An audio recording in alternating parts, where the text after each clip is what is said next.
$100,000 if you make this shot. Let's see.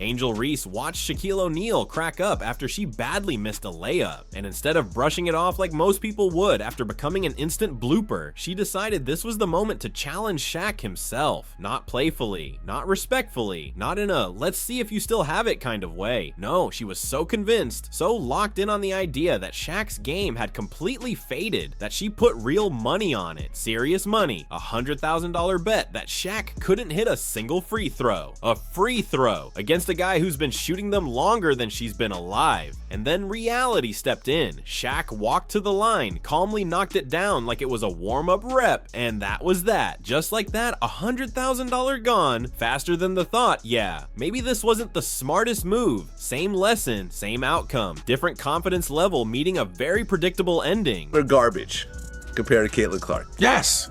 Okay. Yes. I love black people. Mwah, mwah, mwah, mwah. But I think sometimes we do play the race card too much. This ain't racial. This is about sports. This is about athletic ability. You know what I'm saying? And when you look at Caitlin Clark's game, who's very reminiscent of a Steph Curry based on her range and shooting the three, plus everything else she does. And then you look at Angel Reese, stop it. She just seems as uncoordinated as a baby giraffe. If you throw up 85 attempts, you're eventually going to get one or two. But the fact that you have to throw the ball up 85 times? This single exchange says more about Angel Reese's storyline than anything else. She catches a quick clip of Shaq laughing, and suddenly she acts like she's earned the right to start issuing challenges. The leap in logic is wild. It's like getting outplayed by a master-level chess player and immediately thinking you're ready to sit across from Garry Kasparov next. The confidence is almost impressive until you realize how disconnected it is from reality, and that's where the moment becomes unintentionally funny. The irony is layered, heavy, and impossible to ignore. In fact, it's so dense you'd need a basketball just to slice through it. Same message, same edge. Just a clearer look at how absurd the situation really was. Cardoso with the miss. Angel Reese picks it up, what she's good at. Getting another offensive rebound. She says, give me that. How about another? Persistence trying to pay off. Jones gets a piece. Angel Reese won't give up. Jones with another block. She needs to give up, bro. Oh, man. This is just not a good look, bro. If you guys ever hear another video of Angel Reese saying that women should be getting paid the same as male basketball players, NBA players, just please show her this video. Here's the uncomfortable truth about Angel Reese that rarely gets said outright. She's leaned heavily into the idea that swagger alone equals substance. But those two things aren't the same. Confidence only carries weight when the production matches the attitude. Without that, it doesn't come off as bold. It comes off as setup for embarrassment. And in pro sports, there's nowhere to hide. Every stat is logged, dissected, clipped, and blasted across the internet in real time. You don't get to rewrite the math. And unfortunately for Angel, the numbers haven't exactly been on her side. Angel Reese's performance. Watch this. This is the kicker. Amongst players with more substantial playing time, Angel Reese's performance in 2024 stands out. She shot 43.8% on attempts within 5 feet of the basket. Do you know what 5 feet is, Vinny? That's right here. Hang on. If she's 6'4", then fingertip to fingertip is 6'6". So these guys are such clowns. You have a shot at getting more eyeballs to your league, and all of a sudden, you fear because it's Caitlin Clark, a white girl. You know who Caitlin Clark's going to end up being in the weirdest way possible if she makes it? She's going to be the Jackie Robinson of WNBA. Who was the Jackie Robinson of MLB? During her 2024 WNBA rookie campaign, Angel Reese converted just 39.1% of her shots. Let that sink in. That's not slightly below average, that's alarm bell territory. That's the kind of efficiency that sends coaching staff scrambling for answers and front offices double-checking film. And sure, grabbing 13 rebounds per game sounds dominant at first glance, but that number loses some shine when you realize how many of those rebounds are coming off her own missed attempts. When the shooting struggles pile up, the stats start telling a very different story. So let's say, whoever came up with the me-bounds thing, y'all ate that up. Because rebounds, me-bounds, rebounds, key-bounds, T-bounds, T-bounds, anything that comes off that board, it's mine. it's mine. And a brand, that's 6 figures right there. whoever came up with that, the trolling, I love when y'all do it, cause like the ideas be good. Like when y'all have to alter my face and shit, cause I'm cute. All right, whatever. Like that doesn't get me. But like when y'all came up with rebounds, cause statistically, all the rebounds that I get aren't always just mine. They're like the defenses too, or somebody else is on my team. But when y'all came up with rebounds, y'all ate the one thing. Jenny, we're ranking. We're gonna work with that. A big chunk of those rebounding totals comes from grabbing her own misses. That's not dominance. That's recycling mistakes. It's like losing your wallet, finding it later, and then acting proud about the recovery. Technically it counts, but no one's impressed. Fast forward to the 2025 season, and yes, the shooting percentage did climb to 45.8%. Sounds encouraging until you look closer. She opened the year converting just 31.5% of her layups, 31.5% on shots right at the rim, the easiest looks the game offers. She ranked third in the entire league in layup attempts, yet finished dead last among high-volume players in converting them. That's not bad luck. That's not overly aggressive defense. That's basic execution, fundamentals, footwork, touch, the kind of things you're supposed to master and practice, not still be ironing out at the pro level. Who is an idiot is the head coach of the women's South Carolina team. If you consider yourself a woman and you want to play sports or vice versa, you should be able to play. That means if I transition to a woman right now, then I can go play in the WNBA and average 50. She said it should be allowed when the women had the biggest year they've ever had. I think she thinks they can compete with the men because of how good they were this year. Bro, the best woman to ever play could go in the NBA right now and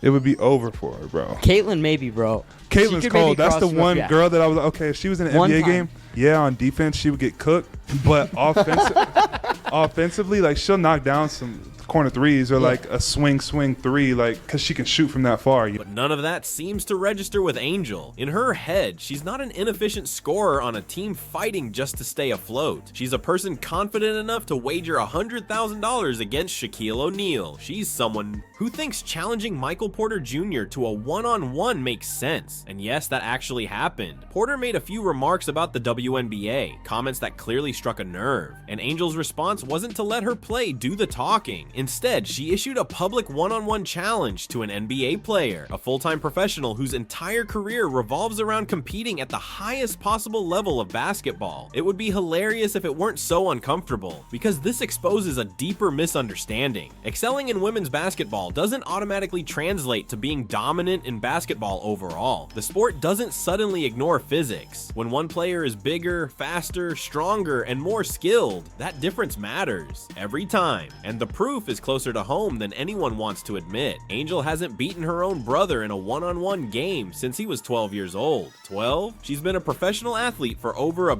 year now, and she still can't get past him. Not joking around, not casually, not ever. That's not internet trash talk. That's her own family essentially confirming reality. When the people closest to you are quietly acknowledging your limits, that's not hate. That's the most honest evaluation you're ever going to get. First one, growing up, who used to win more? Definitely me.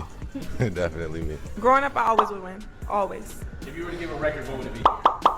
I mean, I don't know a record, but I always would beat him. Like, Let's say 120 to 20. 100 to 20? He's out of his mind.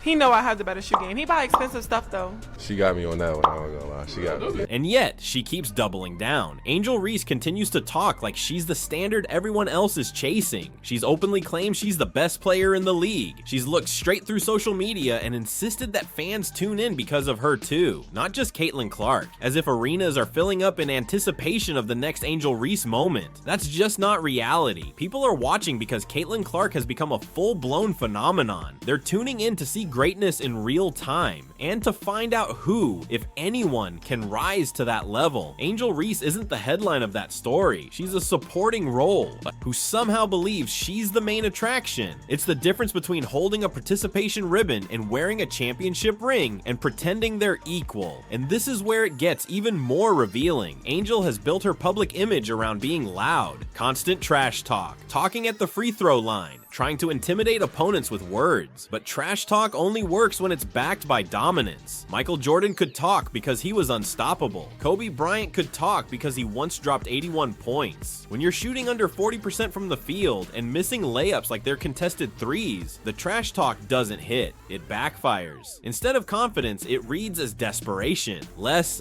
let my game speak. More, please notice me. And in a league where numbers don't lie, that kind of noise only makes the gap between image and reality even louder. Started from the national championship game, and I've been dealing with this for 2 years now. And understanding, like, yeah, negative things have probably been said about me, but honestly, I'll take that because look where women's basketball is. People are talking about women's basketball, but you never would think that we'd be talking about women's basketball. People are pulling up to games. We got celebrities coming to games, sold out arenas, like, just because of one single game.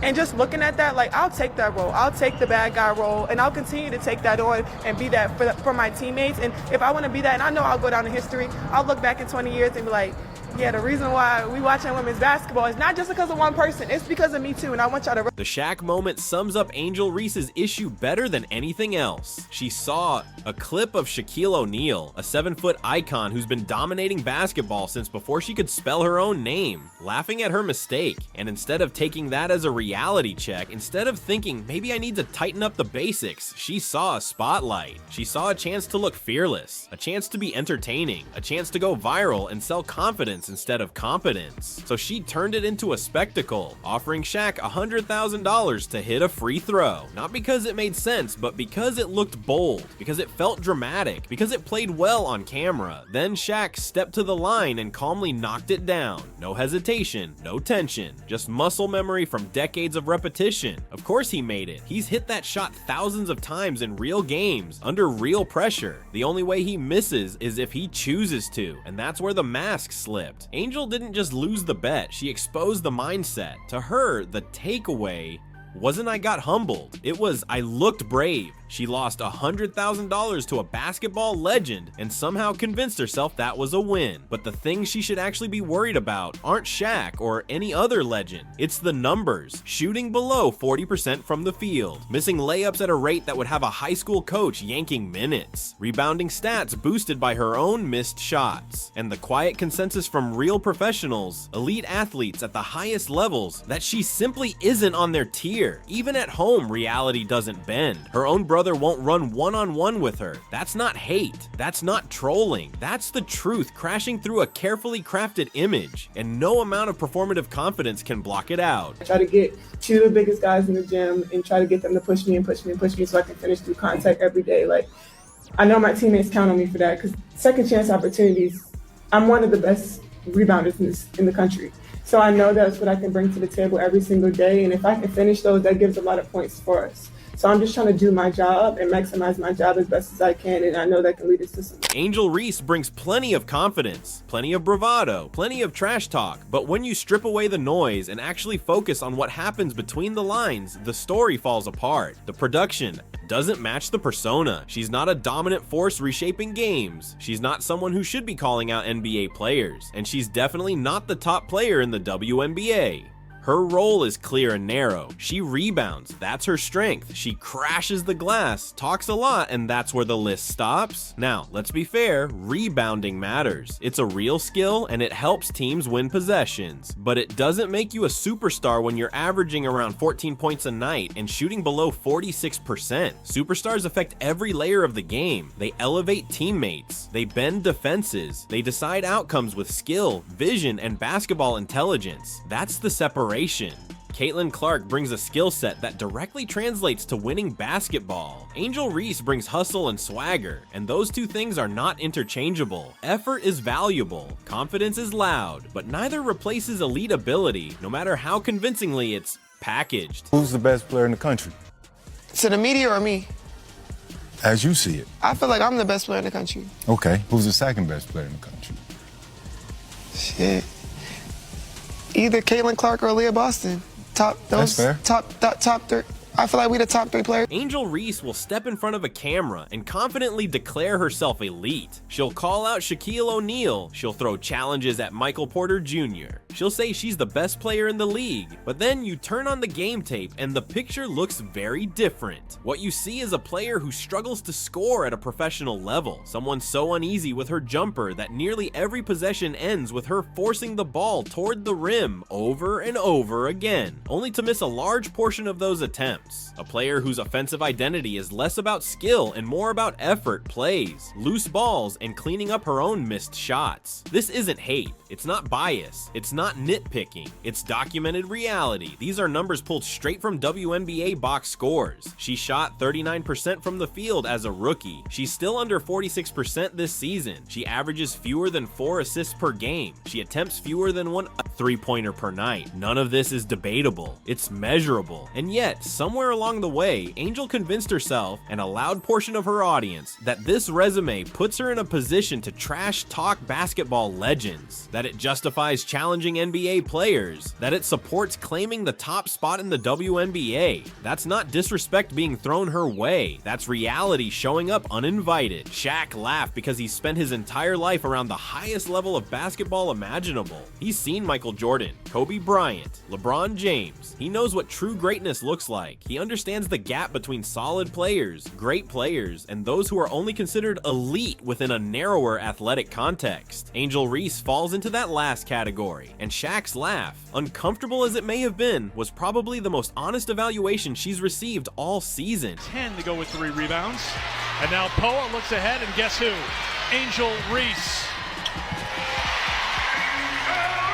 And Kyra Elsie immediately is telling her team to slow down. At the end of the day, Angel Reese blew $100,000 when she took that shot against Shaquille O'Neal, and ever since she's been repeating the same mistake, but in the form of empty boasts and meaningless challenges. She overestimates her place in the basketball world while underestimating everyone else. She confuses hustle for mastery. She mistakes confidence for actual skill, and the truth is, she's simply not in a position to be challenging anyone. Whether it's Shaq, NBA legends, or even her own brother. That free throw Shaq made, that was more than a basket. It was a global mic drop moment. A clear message from reality. Don't bet against the pros. Yet here she is, still putting herself on the line, challenging Michael Porter Jr. to a one-on-one. Those are the facts. That's the hierarchy. And Angel got a very expensive lesson in it, the hard way, with a $100,000 price tag attached.